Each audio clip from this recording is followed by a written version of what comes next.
the derivation of double angle identities for sine. First, recall the sum identities for sine. Sum identities for sine: sine angle A plus B equals sine A cosine B plus cosine A sine B. Second, in these identities, we need to replace B with A. So when A equals B, it becomes sine A plus A is equals to sine A cosine A plus cosine A sine A.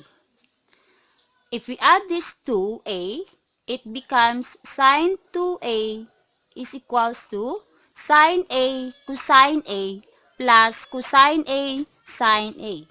Next one is we need to combine these identities. So sine A cosine A plus cosine A sine A, it becomes 2 sine A cosine A.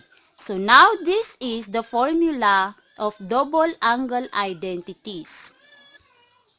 To simply recall these identities, we have a mnemonic: sine, cos, cos, sine.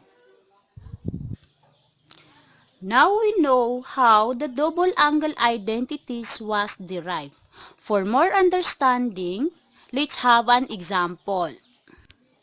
Okay, example number 1. If cosine theta equals negative 5 over 13, where your theta is from 0 to pi, then find sine 2 theta.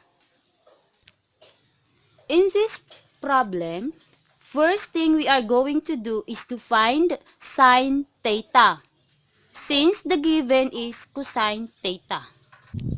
So now the question is, how to find sine theta? What formula that we are going to use? Since we are looking for the sine theta, we can use the Pythagorean identity. So, sine squared theta plus cosine squared theta equals 1. This is now the Pythagorean identity.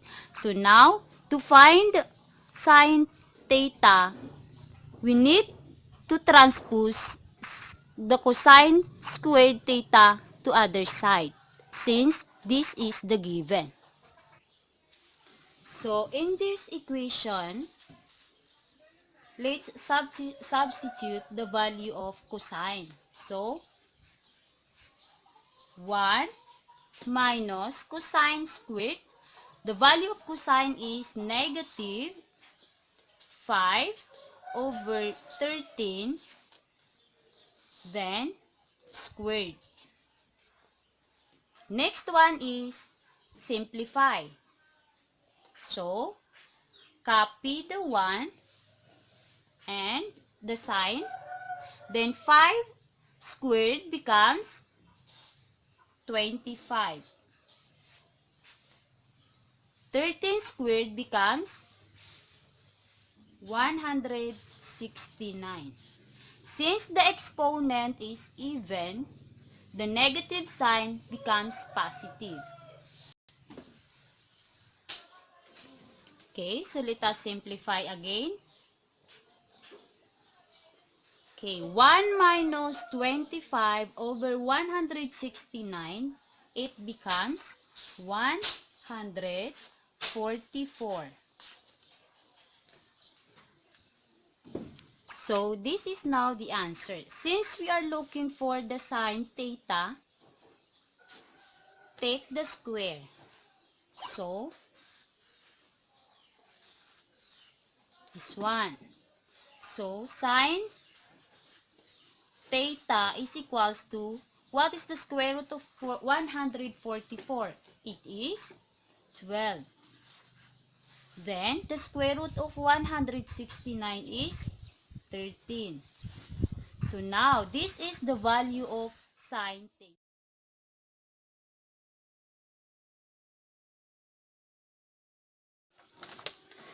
Since we are looking for the sine 2 theta, and the sine theta and cosine theta are given. Now let us use this formula. Since this is theta, we can replace A with theta. So sine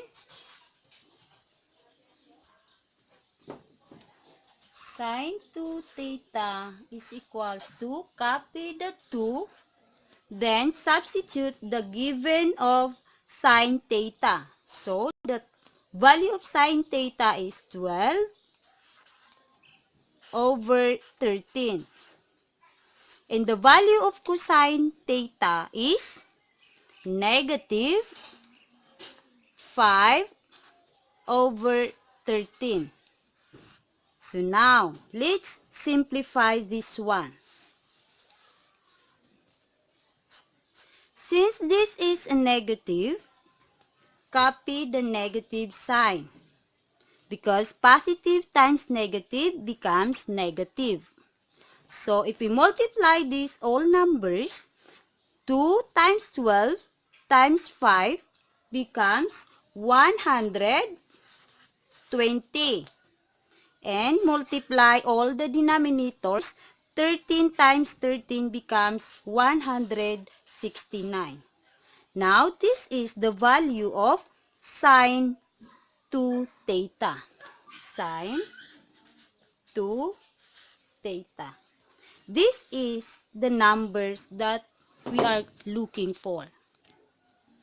Okay, example number 2. If sine t equals 3/5 and where the t is from pi over 2 to pi. So find the 2t. I will leave it to you for your exercises. That's all, and thank you guys.